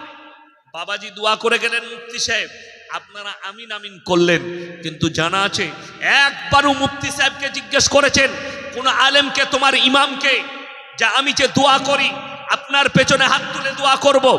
দোয়া কবুলিয়াতের জন্য শর্ত কি আছে? প্রথম শর্ত হচ্ছে হালাল খাবার। হালাল খাবার নেই, তোমার দোয়া কবুল হতে পারে না। আমার ভাই, বেঈমান কাফেররা সুযোগ নিয়েছে, আপনি সুযোগ দিয়েছেন আমাদের থেকে। ইমানদারির সঙ্গে বলুন তো, দ্বীনি শিক্ষা অর্জন করা কি কথা বলে না? ফরজ। আমি বলে যাচ্ছি, এই মন্দির বাজার থানায় 100টার মধ্যে 80টা মূর্খ আছে যাদের কাছে দ্বীনি শিক্ষা। যদি কেউ বাপের বেটা চ্যালেঞ্জ লাগান, আমি এক্ষুনি তোমাকে দিয়ে প্রমাণ করে দেবো তোমার কাছে দ্বীনি শিক্ষা নেই। 24 পরগনার বহু ছেলে লরি চালায়, ঠিক বললাম না ভুল বললাম? বালি আনতে যায় আমাদের বর্ধমান ড্রাইভার। সব থেকে দামি, পশ্চিমবাংলার দামি ঘাটটা আমার বাড়ির কাছে, সিল্লার ঘাটের বালি। কলকাতায় সব থেকে বেশি দাম 24 পরগনা, কলকাতায়, ওটা আমার বাড়ির কাছে। 24 পরগনার ছেলে, আমাদের বর্ধমানের ছেলে, প্রত্যেকদিন 5000 থেকে 6000টা ট্রাক খালি লোড হয় সেই ঘাটে। 24 পরগনার ছেলে বালি আনতে গেছে মুসলিমদের, গাড়িতে বালি লোড করেছে, দিল্লি রোডে উঠেছে হাইওয়ের ওপরে, হোটেলে দাঁড়িয়ে ঢুকিয়ে বলছে এক বোতল মদ দে, মদ খাওয়া হয়ে গেল। এরপর বলছে ভাই মুরগির গোশ আর রুটি নিয়ে আয়। মুরগির মাংস আর রুটি এনেছে, তখন জিজ্ঞেস করছে দাদা মুরগিটা জবাই না কাটা? মানে মার হারাম করকে জুতো করে। আচ্ছা, যে লোক মদ খেলে তার আর ওইটা জিজ্ঞেস করে লাভ আছে কাটা না গোটা? দুটোই মাল একই। তো কেন এটা? তার কাছে দ্বীনি শিক্ষা না থাকার কারণে সে এটাই জানে না যে যেমন কাটা মাংসটা হারাম, মদটাও আমার জন্য হারাম। সে মনে করেছে মদটা খাওয়া যাবে আর কাটা মাংস খেলে ওটা জবাই খেতে হবে। আপনি শুনে গেলেন, আপনি যদি সকালবেলায় উঠে কলকাতায় যান, কোন রেস্টুরেন্ট হোটেলে খেতে গেলে আপনাকে জিজ্ঞেস করতে হবে দাদা মুরগিটা জবাই না কাটা? ঠিক কিনা কথা বলে? জবাই না কাটা, এটা আপনাকে জিজ্ঞেস করতে হবে। শর্ত এটা আপনার জন্য হালাল খাবার। আপনি বুঝে গেলেন, সকালবেলায় জলসা শুনেছেন, ফজরের পরে উঠে বাড়ির কুটুম আছে, মাংস আনতে গেলেন, মুরগিওয়ালাকে বললেন জবাই করা 1 কিলো মাংস দে। লিখছেন জবাই করা মাংস, টাকাটা কিন্তু আবার সুদের টাকা, সেই একই মাল দাঁড়িয়ে। বুঝাতে পারলাম? আমি গুদা বাংলায় বয়ান করছি। 5 ওয়াক্ত নামাজ পড়া ফরজ না ফরজ না? কথা বলেন, ফরজ।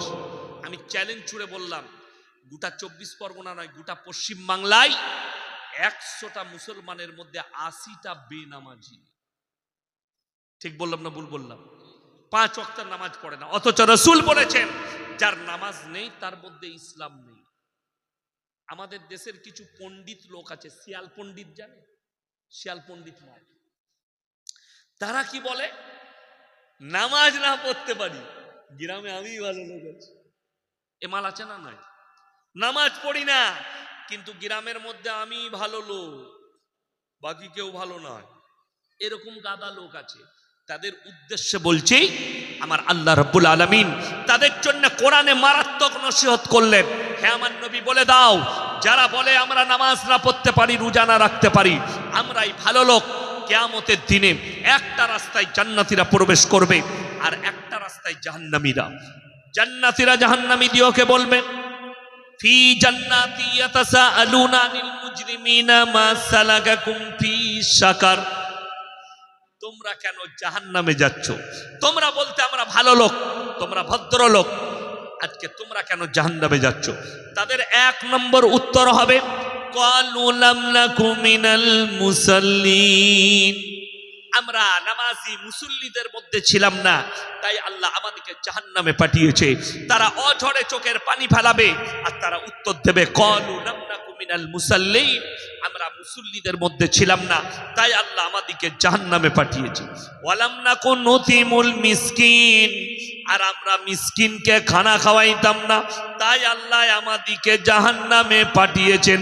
ওয়া কুন্না নাখুদু মাল খাইদিন, আর দাড়ি টুপি নামাজি মুসল্লিদিকে দেখে হাসি ঠাট্টা বিদ্রুপ করতাম, তাই আল্লাহ আমাদেরকে জাহান্নামে পাঠিয়েছেন। এক নম্বরটা মারাত্মক, আমরা নামাজি মুসল্লি ছিলাম না, তাই আল্লাহ আমাদেরকে জাহান্নামে পাঠিয়েছে। যারা গর্ব করে বলবে আমরা নামাজ পড়িনি, রোজা রাখিনি, আমরা ভালো লোক, সেই মানুষগুলো জাহান্নামে যাবে। এই কথা বলার কারণে তারা পস্তাবে এবং জাহান্নামে প্রবেশ করবে। এই আয়াতের ব্যাখ্যা বিশ্লেষণ থেকে বোঝা যায় যে ইচ্ছাকৃতভাবে নামাজ যে পড়বে না, ইচ্ছাকৃতভাবে কাজার উপরে কাজা করে যাবে, সেই ব্যক্তি জাহান্নামে প্রবেশ করবে। এই আয়াতের ব্যাখ্যা বিশ্লেষণ থেকে বোঝা যায়। আমার ভাই, সবাই হাত তুলে বলুন আজ থেকে 5 ওয়াক্তের নামাজি হব। জোরে বলুন ইনশাআল্লাহ। অনেকজন মনে মনে ভাবেন হুজুর নামাজে কি ফায়দা? আমি বলবো না, কোরআন বলেছে ইন্না সলাতা তানহা আনিল ফাহশাই ওয়াল মুনকার, নিশ্চয় নামাজ এক মারাত্মক এমন ইবাদত, মানুষ যখন নামাজ পড়তে শুরু করে আস্তে আস্তে আস্তে আস্তে খারাপ কাজ থেকে, নামাজ থেকে সরিয়ে ভালো কাজের দিকে নিয়ে আসে। জোরে বলুন সুবহানাল্লাহ। অনেকজন বলে, যারা গুমরা, যারা বেঈমান, তারা বলে মসজিদ থেকে, মসজিদের দরজা থেকে জুতো চুরি হয়। জুম্মার দিনে হয় না? হয় না? কথা বলে না? আমি একবার ঈদের নামাজ যেখানে পড়াতে যাই, নতুন জুতো পড়ে গেছে। তো আমার ছোট বিটি তখন জন্ম হয়েছিল, আমি মনে মনে ভাবলাম নামাজ পড়িয়ে বিটিকে দেখে তারপরে বাড়ি আসবো। নামাজ পড়ে বেরিয়ে দেখছে আমার মালগুলোই চালিয়ে দিয়েছে, আমার জুতোটাই নিয়ে পালিয়েছে। আমি দোয়া করলাম, আল্লাহ তুমি তাকে ক্ষমা করে দাও, তার প্রয়োজন ছিল বলে নিয়েছে, সেও মনে হয় আমার মতো শ্বশুর ঘর যাবে। আমি ক্ষমা করে দিয়েছি মন থেকে।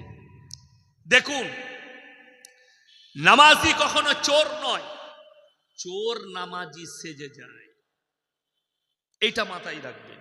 যারা প্রকৃত নামাজি হবে তারা চোর হতে পারে না, নামাজি চোর সেজে যায়। এইটা আপনাকে মাথায় রাখতে হবে। ওই জন্যে আপনি নিয়ত করে শুনেলেন রাসূলের হাদিস, যারা 5 ওয়াক্তের নামাজি হবে আল্লাহ রাব্বুল আলামিন মৃত্যুকাল পর্যন্ত তাদের রুজিতে কোনোদিন কমি দিবেন না। জোরে বলুন সুবহানাল্লাহ। পৃথিবীতে আল্লাহর যতগুলো আযাব আছে, আযাব আছে না? আছেন, আযাব আসে।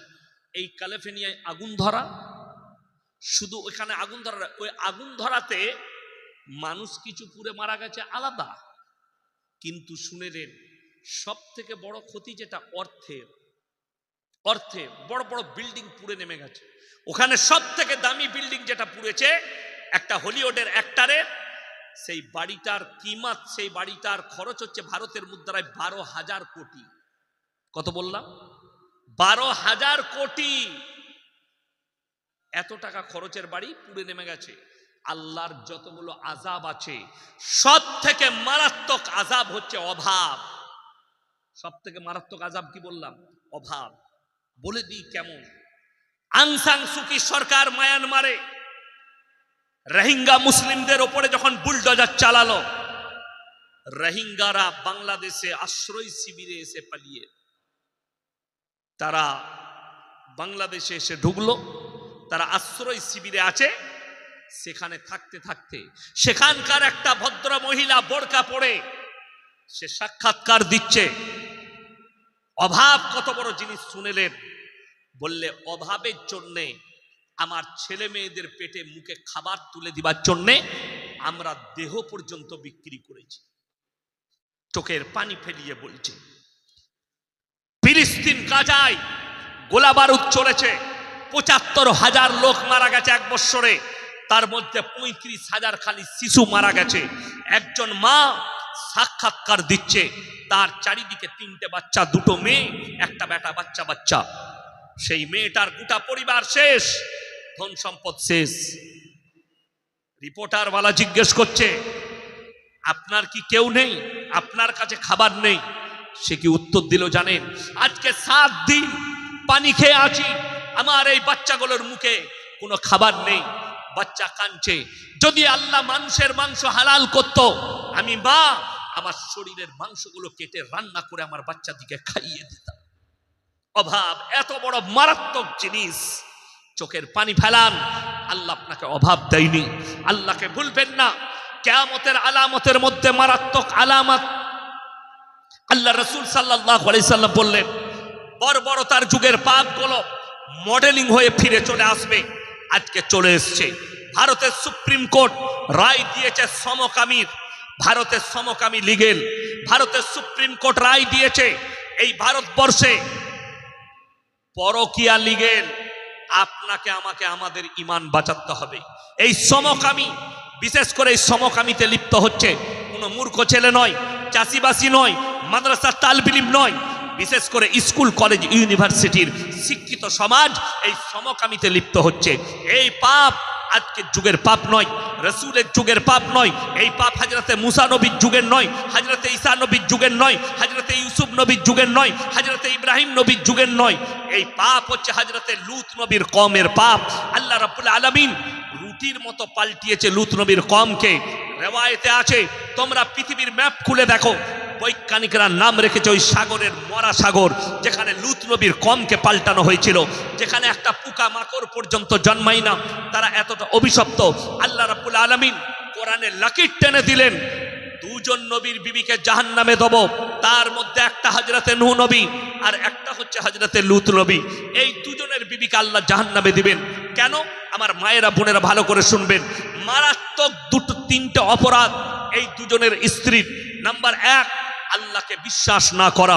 নাম্বার 2, তার নবীকে না বিশ্বাস করা।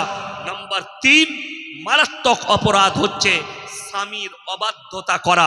আমার মায়েরা বোনেরা যারা আমার বক্তব্য শুনছেন, যারা ফেসবুক আর ইউটিউবে শুনে যান, এই যুগের বেশিরভাগ মহিলা জাহান্নামে যাবে। তার মারাত্মক কারণ, মারাত্মক পাপ হচ্ছে স্বামীর অবাধ্যতা করা। স্বামী কাজ করে কলকাতায়, বউ ভ্যানিটি ব্যাগ নিয়ে ঠোঁট পালিশ লাগিয়ে বেরিয়ে গেল বাজারে, স্বামীর অর্ডার লাইনে। কথাটা বুঝতে পেরেছেন? স্বামীর অর্ডার লাইনে। আমার বাড়ির খবর বলছি, আমাদের গ্রামে অনেক আত্মীয় আছে। আমার গ্রামে যদি আমার মা, আমার ভাবি, তারাও যদি কোথাও যায়, লোক মারা গেছে, রাত্রে দেখা করতে যাচ্ছে, ওই রাত্রে আমার স্ত্রীকে আমাকে ফোন করতে হবে। আমি যদি অর্ডার দিই তবেই যেতে পাবে, যাও মায়ের সাথে। তা না হলে আমার যেদিনে ইচ্ছা যায় না, আমি বলি যেতে পাবে না, মা যাক তাহলে ঠিক আছে, তোমার যাওয়ার প্রয়োজন নাই। সে আর পায়ের নখটা বার করতে পারবে। এটা ইসলাম। যেদিন থেকে পর্দা ফরজ হয়েছে, আল্লাহ রসুল এবং সাহাবীর বিবিরা পায়ের নখটা পর্যন্ত হুজরাখানা থেকে বের করেনি। আর এখনকার যুগের আমাদের মা বোনরা স্বামীকে গোলাম মনে করেছে। স্বামীর কোনো পরোয়াই নাই। বাজার ঘুরতে যাচ্ছে, পাড়া ঘুরতে যাচ্ছে, হারাম। একটা মহিলা যদি নিজের বাড়ি থেকে বেরিয়ে পাড়ায় অন্য বাড়িতে যায়, তাও স্বামীর হুকুম ছাড়া বাড়ি থেকে পাটা বার করা হারাম।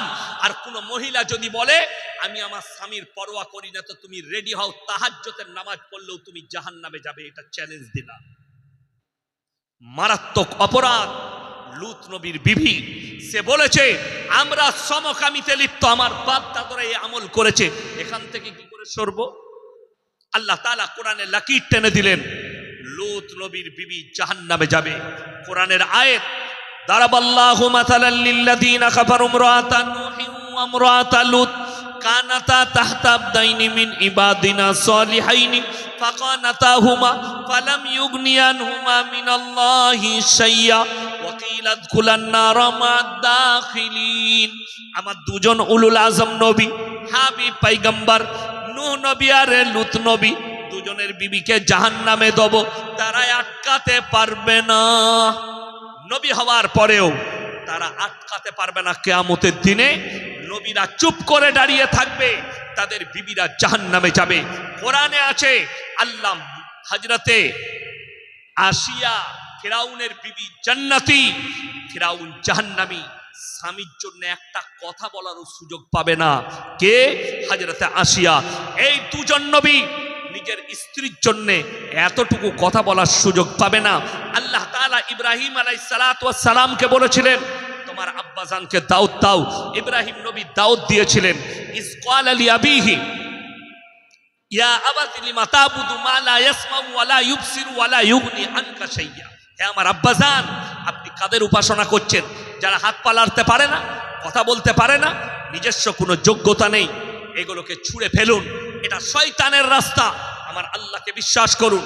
আমাকে নবী হিসাবে ইব্রাহিম আলাইহিস সালাতু ওয়াস সালামের আব্বা দাউদ কবুল করেননি।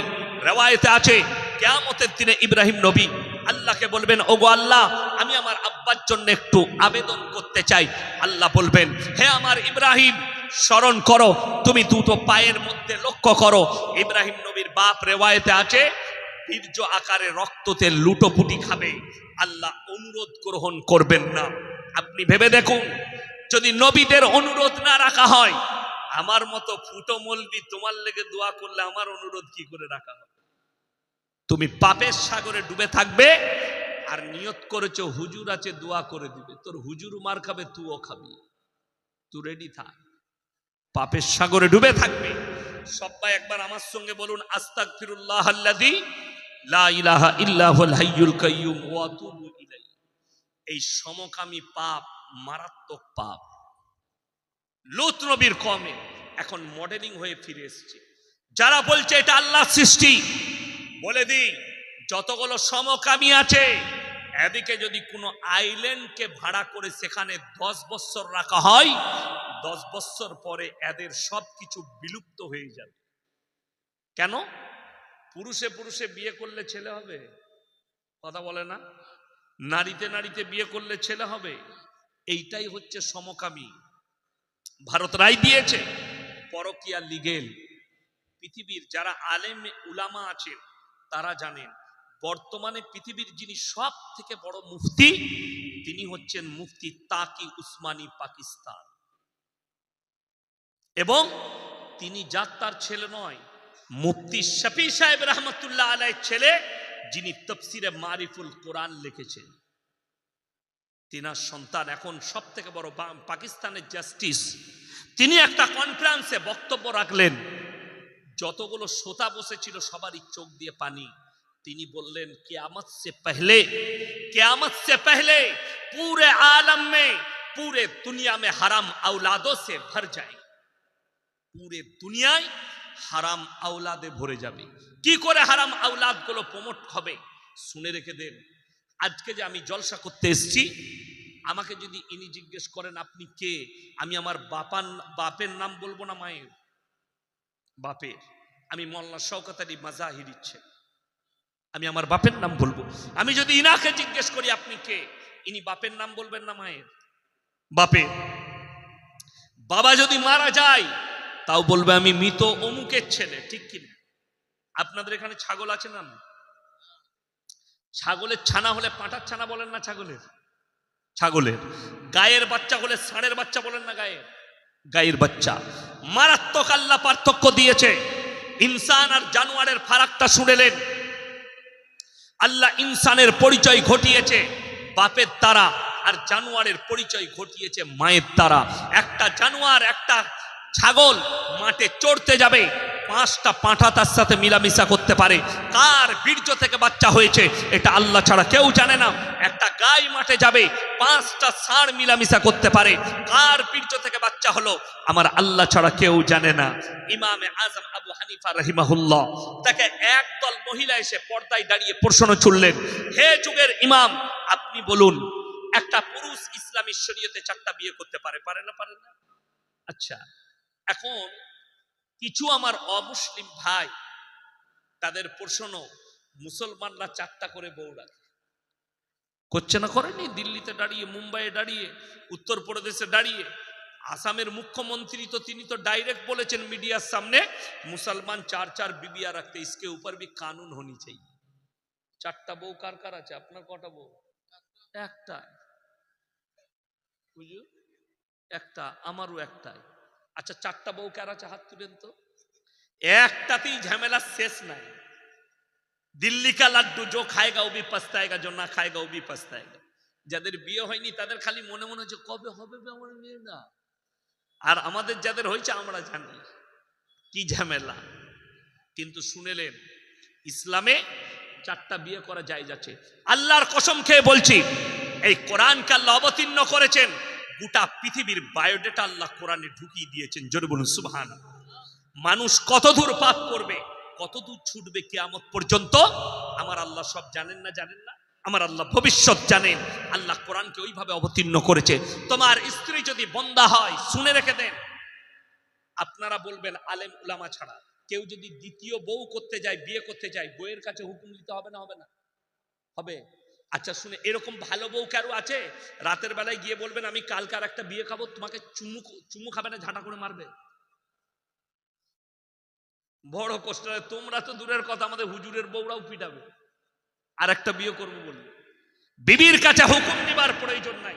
দ্বিতীয় বিবি গ্রহণ করার জন্য স্ত্রীর কাছে কোনো হুকুম নিবার প্রয়োজন নাই। এই 24 পরগনার মায়েরা মনে মনে করছে আচ্ছা 8 কুড়ের বাটা মৌলবীকে দাওয়াত দিয়েছে আর হুজুরকে।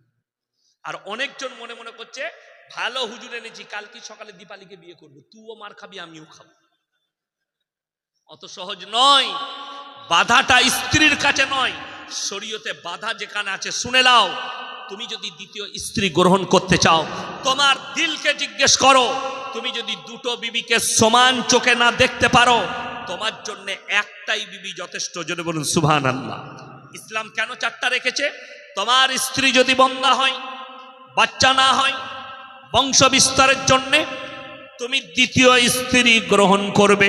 কিন্তু যদি তোমার মনে হয় দুটো বিবিকে সমান চোখে দেখতে পারবো না, তখন তোমার জন্য একটাই বিবি যথেষ্ট। আপনি ভেলোরে গেছেন বিবিকে নিয়ে, বিবির খুব শরীর খারাপ, ডাক্তার চিকিৎসা করে বলল তোমার স্ত্রীর শরীরের যা কন্ডিশন, এর সঙ্গে শারীরিক মিলন করা যাবে না। এরপরে আপনার যৌবনটাকে আপনি হারাম জায়গায় খরচ করতে পারেন না। আপনার যৌবনটা হালাল জায়গায় খরচ করার জন্যে আর একটা বিবাহ করো। যারা বলছে মুসলমান 4 शादियां करते हैं, हरामखोर, मैं तो हलाल बीबी रखता हूं और तुम घर में एक तो रखे हो और हराम के 3 रखे हो। ঠিক বললাম না ভুল বললাম? ঘরে একটা, বাজারে 3টে রেখেছে, দেহ ব্যবসার আড্ডাখানায় একটা রেখেছে, ওগুলো বিনা বিয়েতে। আর আল্লাহর কৃপায় আমরা যদি দুটো বউ রাখি তো দুটোই হালাল। জোরে বলুন সুবহানাল্লাহ। এবং ইসলাম স্বীকৃতি দেয়নি, কাজ আছে। আমার ভাই চলুন, ইমাম আবু হানিফা রাহিমাহুল্লাহকে জিজ্ঞেস করলেন একটা মহিলা কেন 4টা বিয়ে করতে পাবে না? সেই যুগটা টেকনোলজির যুগ ছিল না, সায়েন্সের যুগ ছিল না। তিনি পেরেশান, খানা খেতে বসেছেন বাড়িতে, পেরেশানির ভান চেহারায়। তিনার মেয়ে বললেন আব্বু মনে হচ্ছে যেন আপনি কোনো টেনশনে আছেন। বললে হ্যাঁ। মহিলারা প্রশ্ন করেছে, উত্তর দিতে পারে। তিনি বললেন আব্বা আপনি কালকে আমার কাছে পাঠান, আমি উত্তর দেবো। পারবে? হ্যাঁ পাঠিয়ে দাও। তারপরের দিন মহিলারা এসছে, বলে চলে যাও আমার মেয়ের কাছে। যখন এলো বললে তুমি কি আমাদের উত্তর দেবে? হ্যাঁ বসে যাও আমি দেব। রেওয়ায়েতে আছে প্রত্যেকজনের হাতে একটা করে কাটোরা দিলেন, বাটি। তোমরা পর্দার আড়ালে যাও, নিজের নিজের স্থান থেকে দুধ বের করে নিয়ে এসো। সমস্ত মহিলা দুধ বের করলেন। এরপরে বললেন একটা ডিব্বার মধ্যে ঢালো। সব একটা পাত্রে ঢালা হলো, সমস্ত দুধগুলো মিক্স হয়ে গেল। এরপরে তিনি বললেন তোমরা এরপরে এক কাজ করো, নিজের নিজের দুধগুলো বের করে নাও। সেই মহিলারা বললে তুমি পাগল, এই দুধগুলো মিক্স হয়ে গেছে, কেমন করে বার করব? সেই যুগটা টেকনোলজির যুগ ছিল না। তিনি তখন বললেন হে আমি পাগল নয়, তোমরা পাগল হয়ে গেছো। তোমরা যদি কেউ 4টা বিবি স্বামী গ্রহণ করতে চাও, তোমাদের মধ্যে আর জানোয়ারের মধ্যে কোনো ফারাক থাকবে না। যদি 4টা স্বামী গ্রহণ করো, বাচ্চাটা কার বীর্য থেকে হয়েছে, সমাজে দ্বন্দ্ব দাঁড়াবে আর লড়াই হবে। আর আল্লাহ ইনসানের পরিচয় দিয়েছে বাপের দ্বারা, আর জানোয়ারের পরিচয় দিয়েছে মায়ের দ্বারা। গুগল যাদের কাছে আছে সেই যুবক থেকে বলবো গুগলটা সার্চ করো। লন্ডন, আমেরিকা, জাপান, জার্মান, উত্তর কোরিয়া, দক্ষিণ কোরিয়া, চাইনা, ব্রাজিল, অস্ট্রেলিয়া, স্পেন, যতগুলো বেঈমান কাফের দেশ আছে বর্তমানে তারা তাদের পার্লামেন্টে পাস করিয়েছে। এরপর থেকে যতগুলো বাচ্চা চাইবে তারা যদি ইচ্ছা করে তারা মায়ের পরিচয়ে বাঁচতে পারবে। তার মানে তাদের মধ্যে আর জানোয়ারের মধ্যে কোনো ফারাক থাকবে না। ইহুদি আর নাসারারা ঠান্ডা মাথায় আপনার আমার সন্তানকে তারা কি করছে, জিনা করাচ্ছে। তারা নাম রেখেছে 14ই ফেব্রুয়ারি ভ্যালেন্টাইন ডে, কাজ হচ্ছে জিনা করা। তারা নাম রেখেছে রোজ ডে, কাজ হচ্ছে জিনা করা। তারা নাম রেখেছে চকলেট ডে, কাজ হচ্ছে জিনা করা। তারা নাম রেখেছে কিস ডে, কাজ হচ্ছে জিনা করা। এগুলো এক একটা জিনার রাস্তা। তারা ঠান্ডা মাথায় আপনার আমার সন্তানকে জিনায় লিপ্ত করছে। তারা নাম দিয়েছে প্রেম, রিলেশনশিপ, যেটা ইসলামী শরীয়তে হারাম। আজকে শিক্ষিত সমাজ, স্কুল কলেজ পড়ুয়ারা, সে বলছে আমি এখন রিলেশনশিপে আছি অমুক মেয়ের সাথে, বিয়ের প্রয়োজন নাই, বাচ্চা হবে। শুনেলেন 2 মাস আগেকার ঘটনা, এটা ফেসবুকে ছেপেছিল। একজন পৃথিবীর দামি ফুটবল প্লেয়ার, যদি আমি তার নামটা উচ্চারণ করব, তেনার একজন গার্লফ্রেন্ড প্রেগনেন্ট। ফেসবুকে সে ফটো দিয়েছে নিজের পেটের, আমি প্রেগনেন্ট। এই প্লেয়ারটা দ্বিতীয়বার পোস্ট করছে, যদি বেটা হয় এই নাম রাখবো, মেয়ে হলে এই নাম রাখবো। বিয়ে করেনি, গার্লফ্রেন্ড। এরপর মেয়েটা আবার পোস্ট করছে দ্বিতীয়বার, আমার পেটে যে বাচ্চাটা আছে এটা তোমার নয়, তোমার সঙ্গে ঝগড়া হওয়ার পরে আমি অন্য পুরুষের সঙ্গে মিলামিশা করেছি, বাচ্চাটা তার। সে নামটাও প্রকাশ করেনি। এরপরে বাচ্চা জন্ম নেবে, এ মায়ের পরিচয়ে বাঁচবে। আল্লাহর কসম খেয়ে বলে যাচ্ছি, কিয়ামতের সকাল পর্যন্ত ইসলামী শরীয়তে এই বাচ্চা হারাম এবং নাজায়েজ গণ্য হবে। পৃথিবীর কোনো বাপের বেটা মৌলবি, কোনো মুহাদ্দিস, কোনো পীর ফকির কেউ যদি হালাল করে দিতে পারে, তার জুতোর মালা পরার জন্য এই মৌলবি শওকতের বেটা রেডি আছে। কিয়ামত পর্যন্ত হারাম। এটাই বেঈমান কাফেরদের মেহনত, যে এদের ঘরে ঘরে যেন হারাম আওলাদ ঢুকে যায়। আজকে ইসলামের মধ্যে, আমার মা বোনদের মধ্যে, আমার ভাইদের মধ্যে সব থেকে বড় পাপ যেটা ছুটে যাচ্ছে, সেটার নাম পরকিয়া, লোকের বইয়ের সঙ্গে সম্পর্ক করা। আজকে শুনে রেখে দেন, যদি 1 মাসের জন্য এই ভারতের মাটিতে কোরআনের আইন চালু করা হয়, এই আরজি করের মতো ধর্ষণ কাণ্ড ভারতে আর ঘটবে না। ইসলামী রাষ্ট্র যদি হয়, এটা যদি ইসলামী রাষ্ট্র হতো, কেউ যদি ধর্ষণ করে, জনসমক্ষে নিয়ে এসে তাকে মুন্ডুচ্ছেদ করে দাও, এটা ইসলামী শরীয়ত।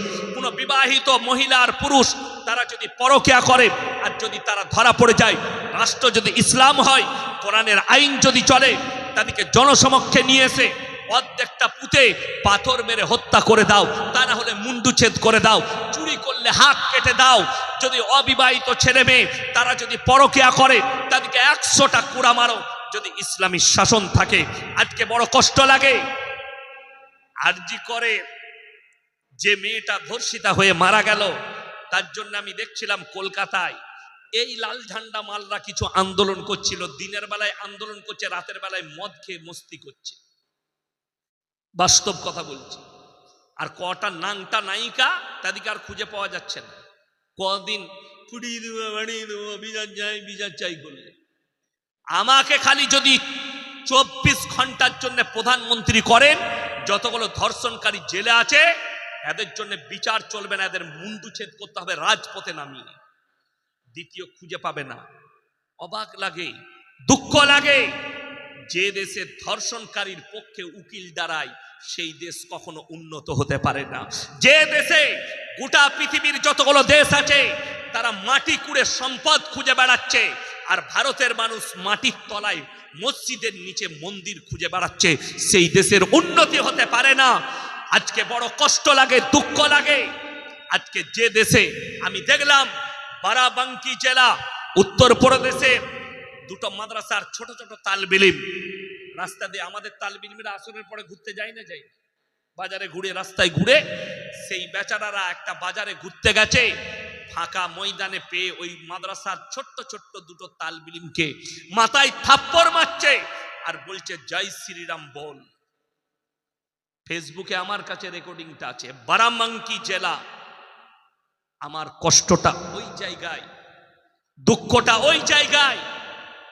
श्री राम जी तो महान आदमी थे, श्री राम जी महान थे, इतने छोटे हो गए कि लोग को पीट कर बोलना पड़ रहा है कि श्री राम जी का नाम लो। अरे श्री राम जी का नाम तो भक्ति से लिया जाता है।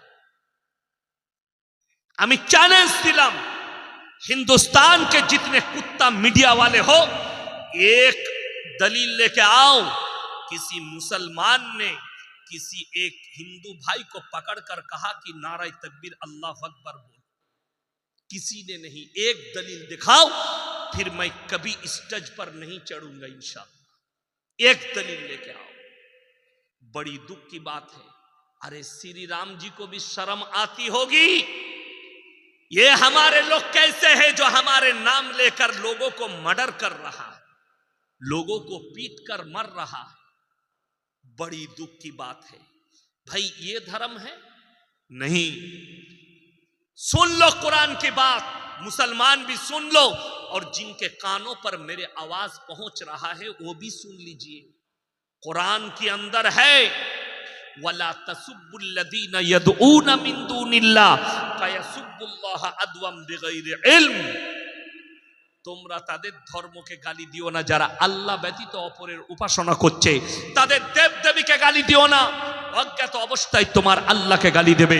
কোরআন কি আন্দার হ্যায়, কোরআনের ভেতরে আছে, কেউ যদি একটা অন্যায় ভাবে একটা মানুষকে মারে, এখানে ধর্মের কথা আল্লাহ লেখেননি, ধর্মের কথা বলেননি, অন্যায় ভাবে কোনো মানুষকে হত্যা করে সে গোটা মানব সমাজকে হত্যা করলো। কেউ যদি একটা মানবের উপকার করে সে গোটা মানব সমাজের উপকার করে। আমি একবার 6-7 বছর আগে, লকডাউনের আগে, আমি গুজরাটে সুরাটে জলসা করে শতাব্দী এক্সপ্রেসে ফিরছি। মুম্বাই থেকে আমার ফ্লাইট আছে, সকালে ফিরছি। তো মুম্বাই আমার ভাই থাকে, এম্বুটারি বড় কারখানা আছে, তার কাছে রেস্ট নিয়ে সন্ধ্যাবেলায় ফ্লাইট ধরব। তো নওসারি বলে একটা স্টেশন এলো, সেই স্টেশনে একজন হিন্দুদের মা, বছর 40-এর মা, অনেকগুলো লাগেজ নিয়ে চাপলো। আমার সামনে সিটটা তার, দুদিকে মুখোমুখি সিট আছে শতাব্দী এক্সপ্রেস। তো গোটাই এসি গাড়ি, তো পাশে অনেকগুলো যুবক ছেলে বসেছিল, তারাও সব হিন্দু ভাই। তো এই মেয়েটা বারবার তাদেরকে বলছে, ভাইয়া মেরা লাগেজ তোরা উপর উঠা দো। তারা কিন্তু মজাক করছে, তারা তার কথাই কিন্তু গুরুত্ব দেয়নি। আমি বললাম, বহনজি मैं उठा दूं? বলে দিজিয়ে না ভাইয়া।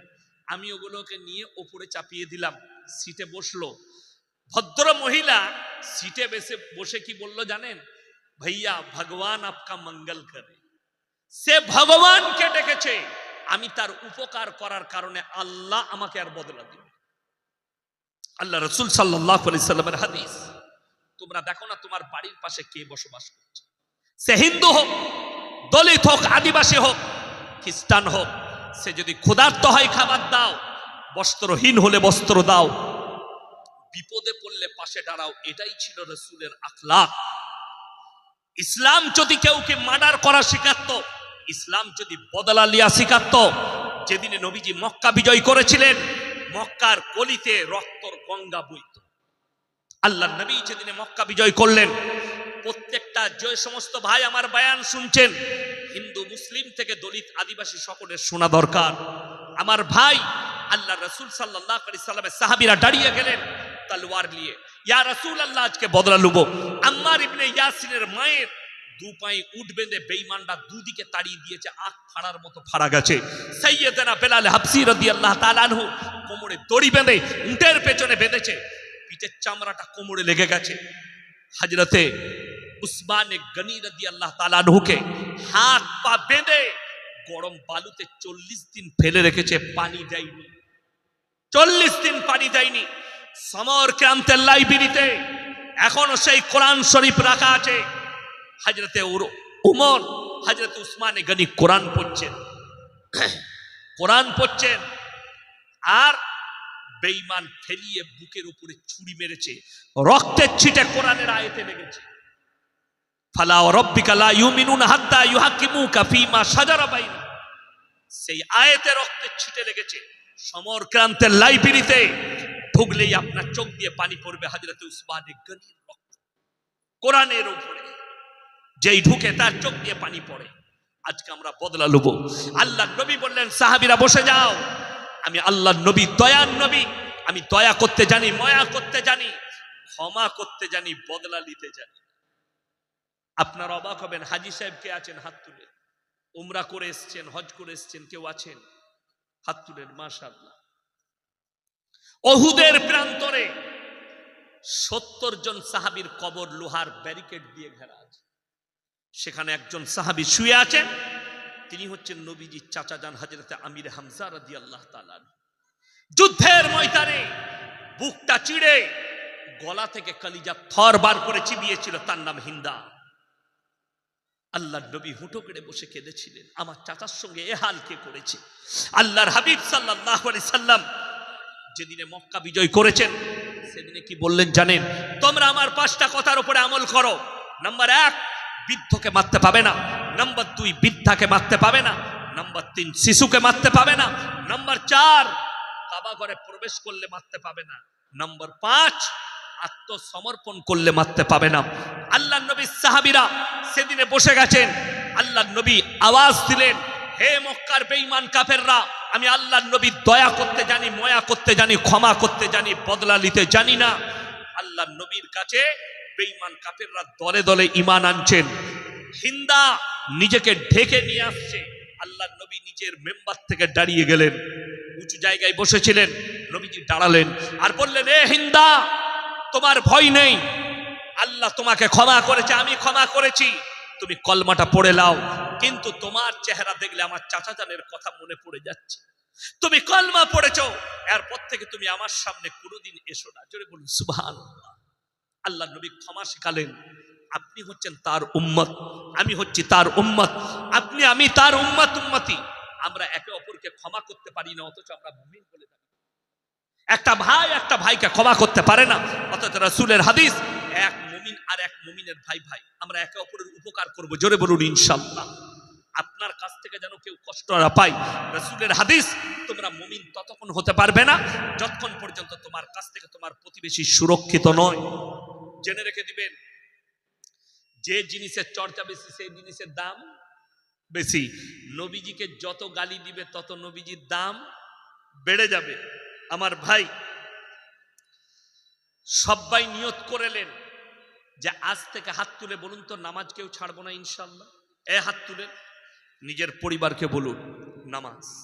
সামনে রমজান আসছে, সবাই রোজা রাখবেন। জোরে বলুন ইনশাআল্লাহ। আমাদের দেশের সমস্যা কি জানেন? নফল নিয়ে মারামারি করে, ফরজ নিয়ে মারামারি নেই। ঠিক বলছি না ভুল বলছি? জীবনে ফরজ নামাজ পড়ে না, কিন্তু এই শবে বরাতের রাতে নামাজ ছাড়বে না। ঠিক বললাম না ভুল বললাম? আমাকে বললি খারাপ মৌলবি বলবে। শবে বরাতে হালুয়ার ইটলি নিয়ে মারামারি করছে, অথচ ফরজ নামাজ পড়ে না। কি বলবো, দুঃখের কথা।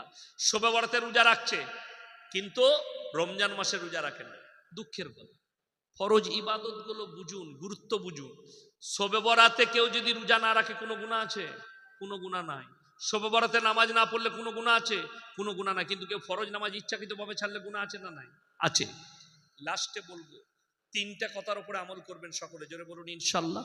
কটা বললাম? 3টে। ওয়া আতিদাল কুরবা। তোমাদের কাছে 3টে ব্যক্তি যদি হাত পাতে, তাদের হাতকে জীবনে ফেরাবে না। নাম্বার 1, ওয়া আতিদাল কুরবা, তোমার কাছের গরীব। আপনি 1 টাকা দান করলে মনে মনে ভাববেন, আল্লাহ আমাকে দেনেওয়ালা বানিয়েছো, আমাকে চাহনেওয়ালা বানাও। 1 টাকা দান করতে পারলে শুকর আদায় করুন যে আল্লাহ আমাকে দেনেওয়ালা বানিয়েছো, আমাকে চাহনেওয়ালা বানাও। ওয়া আতিদাল কুরবা, কাছের গরীব। নাম্বার 2, ওয়াল ইয়াতামা ওয়াল মাসাকিন, এতিম আর মিসকিন যদি হাত পাতে তাদের হাতকে ফিরিও না। ওয়াবনা সাবিলি ওয়ালা তুবাদ্দিদ তাবদীরা, আর মুসাফির যদি হাত পাতে তাদের হাতকে ফিরিও না।